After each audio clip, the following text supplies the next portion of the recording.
Hell's Kitchen is no doubt a wacky show, and the fact that I cover it on a weekly basis should probably tell you the type of person I am. And no matter what your reasons are for watching Hell's Kitchen, or what makes a good season in your eyes, there's no denying that a big selling point of the show is seeing these everyday chefs fumble their way through the competition and get absolutely destroyed by Gordon Ramsay in an attempt to win their own restaurant. But despite a majority of the chefs being easy fodder for Ramsay and the fans to laugh at, there's usually always a decent portion of the cast that can handle their own and are contenders to win. And the most recent seasons, a majority of the cast actually fit this label. However, there's one season where nobody, and I mean absolutely nobody, seemed like they were there to actually win, as essentially everyone was bad in the kitchen, made very dumb strategic and general business decisions, and the chefs were more concerned about getting into fights rather than cooking good food. And that is Hell's Kitchen Season 8. What's going on, guys? I'm FlynnMasters, and after talking for nearly 2 years about just how bad of a cast this is, I figured that today, we take an in-depth look at this season, and go episode by episode to see just how much of an absolute train wreck this season truly is. Subscribe and hit that like button if you want to see more in-depth season reviews like this, and with that, grab some popcorn, and get ready to watch some absolute chaos unfold. Bloody hell, here I go again. 16 brand new chefs would enter the 8th season of Hell's Kitchen, with the winner of this season winning $250,000 and a head chef position at LA Market. The chefs are divided into men versus women, and would immediately compete in their first challenge, and their first attempt to impress Gordon Ramsay, with the classic signature dish challenge. And let's just say, while there are some decently rated dishes, it's safe to say that most of chefs here did not make a good first impression, with even some all-time bad signature dishes coming from this season. This is a seafood and vegetable pancake. My God. That is a pancake? It's a, yeah. Does that look like a pancake? Oh, it's going for a piss. A pancake that pisses. Wow. Did you forget to cook the asparagus? No. I'm glad you find it funny, sweet. Can you imagine if 100 diners were cutting into that? No chance. Why is it so sweet? Because I put honey on it. Wow, what a disaster. It's a Mardi Gras gumbo. Oh, God. Like gumbo, it always gets eaten, and everybody loves it. It's gonna be good. Oh, excuse me. God. Are you crazy? I'm sorry it wasn't up to par. Up to par? It's unedible. Okay, then throw it out. No. Big man, Yes, sir. you like your food? Take a mouthful. Pass it along. I would have rather had a cat in my mouth than have eaten that any further. Vinny, what was that tasting of? A big bowl of mud. Dear, oh dear. For one of the only times in Hell's Kitchen history, and instead of Ramsay choosing the best dish to break the tie, he chose the worst dish, with that obviously being Antonia's, as a way to break this tie, giving the blue team the victory and the red team the loss as punishment for Antonia literally making them throw up. A fitting way to start the season, as there wasn't a true standout dish for good reasons, only bad reasons. Antonia would actually be pulled there this episode before the first dinner service would even begin, and while I obviously do feel bad for her, I really do wonder how many other people she would have made ill with their food during her time on HK. Anyway, it's the first dinner service now, and oh boy, would this be a sign of things to come. Not only did we see mistakes left and right, but we saw a ton of bonehead mistakes from the contestants as well, such as Sabrina bringing up her own food just for the sake of it, and Boris thinking it would be a bright idea to imitate Ramsay. It's raw, come on. Yes, chef. Roll! Roll! Boris. Yes, sir. Come here. Yes, sir. So I'm telling her about a raw pizza, and you'll mimic me at the back. Now look at me. Take the piss out of me now, face. I'm ready for you to around. I understand. I'm ready for you to around. 2 beef lemon. Where's the halibut? Well, I just wanted to bring this to you, Chef. You just what? I wanted to bring this to you, Chef. Are you ready?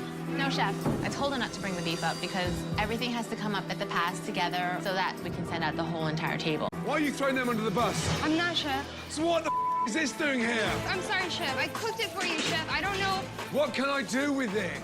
Nothing, Chef. Mozzarella cheese. I got the cheese. All I'm asking you is to please help me roll the dough. Where the is it? Let's hear. Here, put it here. Put it down. Shape it. The dough's there, you can't roll it. Roll the pizza dough. Roll the pizza dough. What are you doing? Are you? Look out there. Are you kidding me? Tables are leaving. No one's even working together. No one's even caring. Off. Is that clear? Yes, chef. Everything off. Clear down. For the first time in Hell's Kitchen history, both teams will be named as losers on opening night, with 2 chefs from each team going up for elimination. The blue team's nominations are obviously Raj for being a goofball, and Trev for messing up the salads multiple times, while the red team's nominees are Lisa and Sabrina. However, Sabrina had her own personal nominee. I think that Nona should go home, chef. Her idea of fine dining is fried chicken, chef. She snores and it keeps us all awake. And I honestly believe she's good for nothing, chef. This was just another lowlight from the infamous debut of Sabrina this episode, as she had many other bad moments from this premiere. So are we always gonna lose or what? No, we're gonna win. I don't want to clean. I hate cleaning. I'm not trying to lose ever again. One member of the red team seems to be losing interest. Are you bored? No, chef. You are. No, I'm not bored, chef. And you're yawning. There you go. Sit down and rest your weary legs. Thank you, Baby Spice. You look very cozy there. Would you like a drink? No, thank you, chef. You sure? I'm okay. In the end, Lisa will be the one to go home after her poor performance on the fish, thus ending this chaotic premiere. So let's go over this premiere. We saw many terrible signature dishes, including one of the worst of all time, arguably the worst opening night dinner service in the show's history up until that point, a contestant imitating Ramsay during service, the birth of Hell's Kitchen's biggest donkey, and a prep chef that hated doing prep, and literally thought her best plea was to throw someone under the bus for snoring. Oh man, again guys, this is just episode 1, we got a long way to go. Episode 2 now, and the chefs would compete in a sushi challenge. Relatively simple, right? I mean, you're not even cooking anything, and the chefs would even compete in pairs. Everyone here should do relatively well. You've got 10 seconds to decide which pair is the weakest link. Quickly, 10. We are 9. Right here, chef, because I know we suck. Show me what you have got. Embarrassing. No, wasabi. Out. Wasabi, yes or no? Yes. No. You left out the wasabi. Jackass! Did you bite that? No, chef. Out. Out. You think I'd be able to know how to make sushi, Out. but I can't. I'm not Japanese. In the end, the blue team would come out on top by 1 point, meaning the red team would lose in large part due to an Asian woman failing to make one good sushi. I mean, at least her culture paid dividends at the punishment while everyone else suffered. Shall we? Whoa. How can you eat something that smells that bad? I think it's good. In my country, we eat some of the and we like it. It's disgusting, seriously. Like, I'm a little insulted. On to service now, and I'll be damned, the red team would actually have a decent service, ironically led by Gail after a tough challenge performance. Yes, there were some bad moments here and there, mostly coming from Emily, with Ramsay literally switching her out with Jillian mid-service as maitre d's. And hey, say what you will about Emily as a chef, but at least she did fine as a maitre d', I'm sure. Or at least, didn't do one of the dumbest things in Hell's Kitchen history like the maitre d' on the blue side in Vinny, as he would basically give the customers no chance to order side dishes since Raj was working garnish, essentially turning Ramsay's restaurant into his own restaurant, and thus, pretty much costing him any chance of ever winning this season. One of his tables, he's telling them they can't have side orders because it takes too long to get out of the kitchen. Why? That is not what I told them. What did you tell them?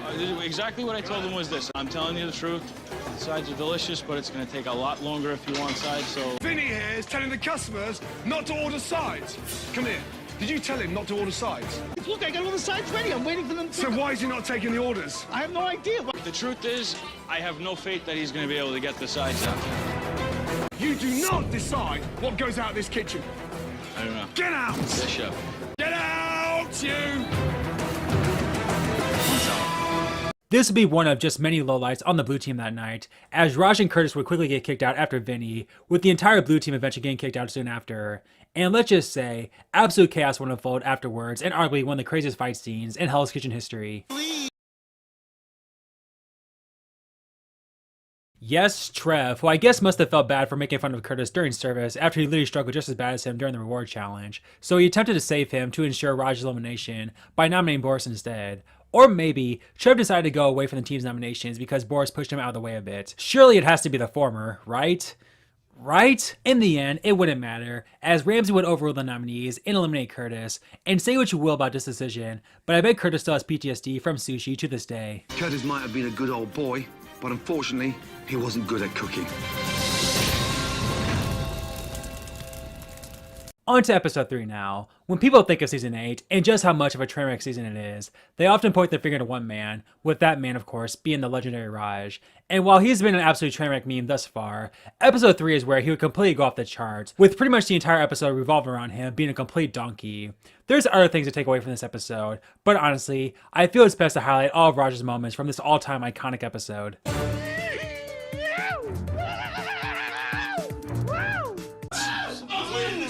Deep breaths. Deep breaths. Not an ounce of seasoning. What are you? Or do it again. Don't argue with chef. Say that again. Hey, say that again. Don't spit go away in my face. Say that again. Yeah, and you're about their breakfast. Got it? Yes, chef.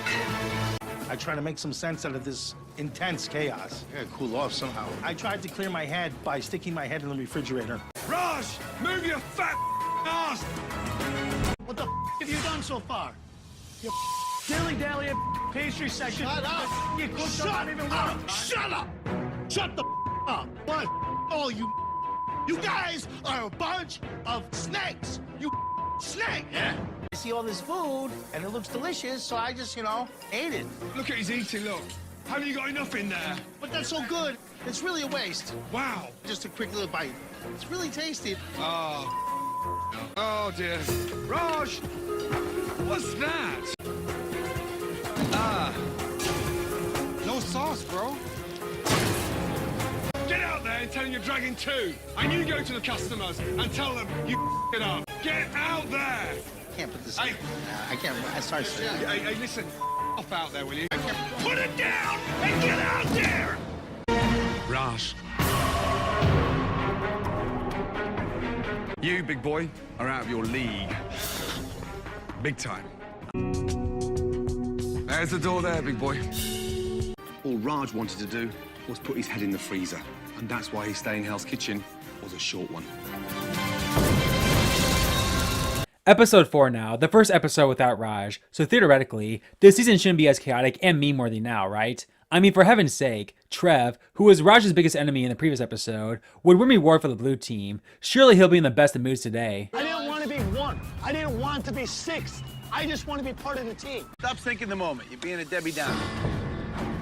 You. I was over there like a big kid trying to get into the game. I want to play. Come on, here's my plate. On to service now, and it'll be quite the interesting service post-Raj, especially on the blue team, as Lily completely crashed and burned all night, and Boris will once again prove he's not exactly the brightest bulb in the box.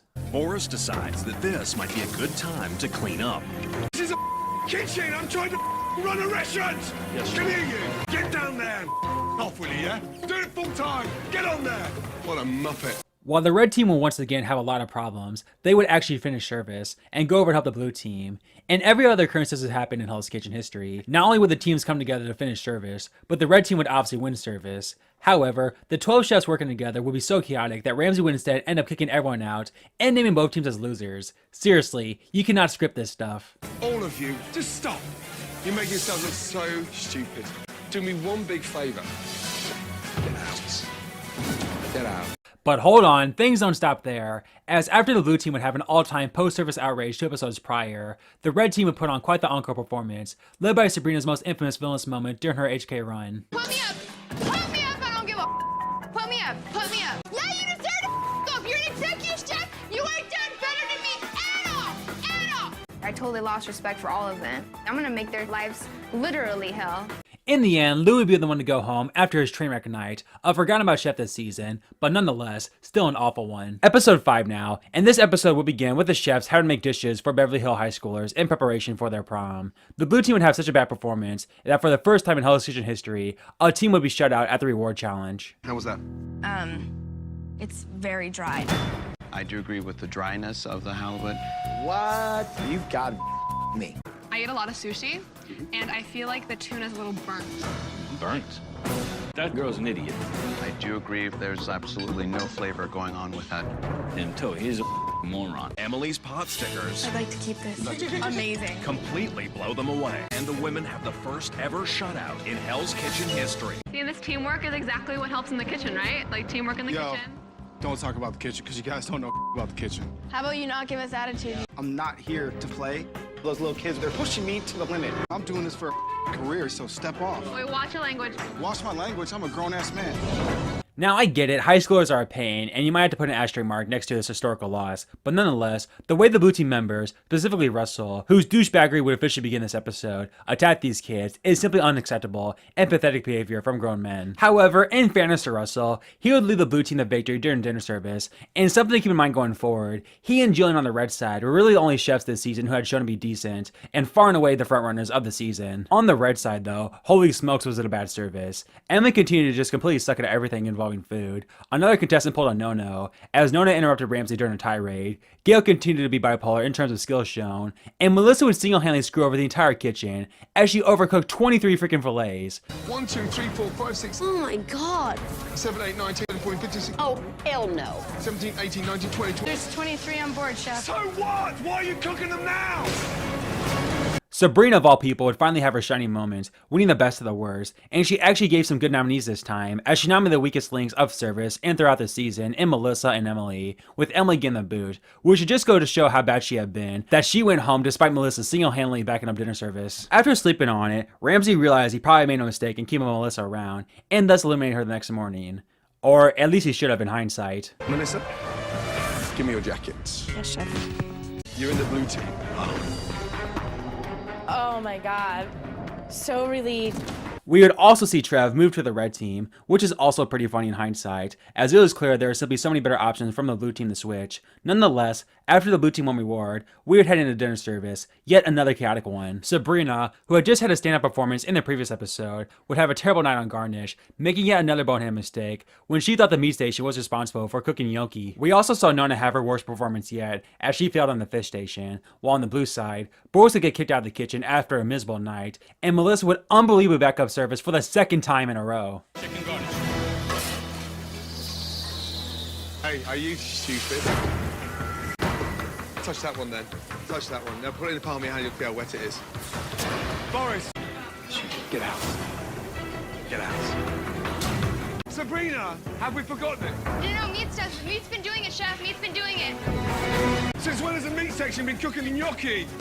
The garnish section does the garnish. The meat cook the meat. Yes, Chef. End of story. Yes, Chef. Scallop salad, how long? I'm all out of scallops, Chef. What? I cooked the out of all the scallops. I the team, Chef. Just come here, all of this Yes, stuff. Chef. Take a plate, pass it round. 7 pounds of scallops. Melissa must have cooked about 10 pounds of scallops, all cooked up for the garbage.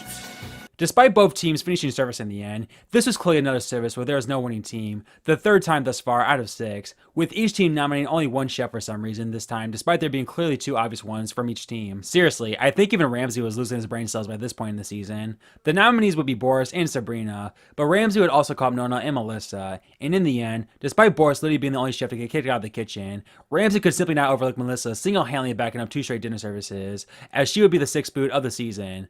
Seriously, how did she survive for this long? Episode 7 now, far and away the most tame episode of the season thus far, but nonetheless, it is still pretty bad. It starts off with the classic Vegas World Challenge, and we once again got some pretty dumb answers, followed by Rob costing the blue team the win when he failed to season the food. The dinner service though, while not perfect by any means, wasn't bad, at least for season 8 standards. There were some pretty big time mistakes though, as Boris was ready to slice food on a dirty board, while Vinny served out an old risotto to Chef Ramsey's wife. But the biggest problems in each kitchen were Nona and Rob, who both struggled on garnish, and were arguably the 2 second biggest favorites to win on each team behind Russell and Jillian respectively. Despite the red team nearly wanting to put Sabrina up for the hell of it, Nona and Rob would indeed be nominated, but neither would go home after Ramsey was happy to finally get a good service. But seriously though, a good service by season 8 standards included a multitude of cooking and mental mistakes, and I literally think a service like this in New School Hell's Kitchen would result in joint losers as opposed to joint winners. Episode 8 now, a historical episode in Hell's Kitchen history, as this would be Hell's Kitchen's 100th dinner service, with it being in the hands of the season 8 cast to make it a good one. Oh boy. The red team would actually have a decent service, with the one outlier being Trev, as literally the entire red team had to come over to help him on garnish. Seriously though, garnish is the easiest station in Hell's Kitchen, and yet so many chefs this season have struggled on it. But anyway, the blue team would be a complete train wreck, with pretty much every chef making a mistake of some sort, with Ramsey eventually kicking them all out of the kitchen. Poor Rock and Christina, they must have been horrified to watch this service play out live. Why is the risotto not even on? Putting it on right now, Chef. Is the capellini in? Yes, Chef, the capellini. So what takes longest? The risotto, Chef. Oh my God. How long? I need about 8 minutes, Chef. Why? I'm dragging on the chicken, Chef. Did you forget it? I missed it on the ticket, Chef, yeah. You just brought the kitchen to a standstill. Dragon chicken, chef. On a night like tonight. You keep me dragging for the chicken. You keep me dragging for the appetizers. Then Vinny sends me this. What are we doing here? Get out! Get out of here! Get out! And as if service wasn't bad enough, the blue team would actually outdo themselves at the elimination ceremony, failing to come up with 2 nominees, another pathetic first in Hell's Kitchen history. Second nominee and why? It's tied between me and Vinny. Come on, you can't even come together with a simple decision. Vinny, Rob, Boris, step forward. In the end, Boris would end up going home, a forgotten donkey in Hell's Kitchen history, who imitated Ramsay, did dishes during service, constantly had a messy station, and in general was just not very good. And yet, he damn near made it to the top half of the competition. Just how, bro? After being saved by the ladies, Ramsay would give Trev one more chance, putting him back on the blue team. The episode would begin with the blind taste test, but not before it was shown that these pro chefs could not tell the difference between fast food and fine dining restaurant quality food. That chicken salad sandwich. Those 2, please. It's from a gas station. Spaghetti marinara. Thank you very much. Is from a food truck. And the egg rolls. Thank you very much indeed. Are Chinese delivery. Sabrina, which one was your favorite? This one, the roll. No. I thought the chicken sandwich was actually the best. The mixture was nice. The red team would win thanks to Nona's 3 out of 4 performance, but Nona would go from her best moment thus far to her worst during dinner service, having one of the worst services from a winner ever. It would help if the pan was hot. It's on, chef. Let me show you something, look. There you go. There, it's hot, chef. I just put them in. Get out of my way! I'm not in your way. I'm upstairs then. All right, fine. But luckily for her, she would be bailed out by the ineptitude from the blue team, as the same chefs who had an all-time bad episode in the last service would once again continue to struggle, with Trev ironically having the only good performance, as Russell, Vinny, and Rob would all get thrown out of the kitchen. Who cooked the gnocchi? I did, chef. Yeah. Crispy one side, raw the next. Hey, I'll fix it. yes! Fix your hair. That is raw. Okay, can I send this one? Get out, Russell! Get out! Come here. Get out. Chef? Get out. Why? Because the halibut's raw. That's why, Chef Rob. Trev would nominate Russell and Rob for elimination, with Rob getting the boot, and as Ramsay would essentially say, the fact that he damn near made the Black Jackets is shocking. Despite having such a piss-poor performance in 2 straight episodes, the final 3 blue team members would actually win the reward challenge, so you would think the 3 would rally together, especially during this make-your-own-menu service, right? Right? I don't care about you, Vinny. I don't care about you, Trev. You guys just me over so royally bad. You need to talk to me about this. Whatever. What do you guys think of doing a striped bass? There you go. I like that. I'm sick of these 2 punk-ass bitches. You're not a better cook than me. You're not more creative than me, period.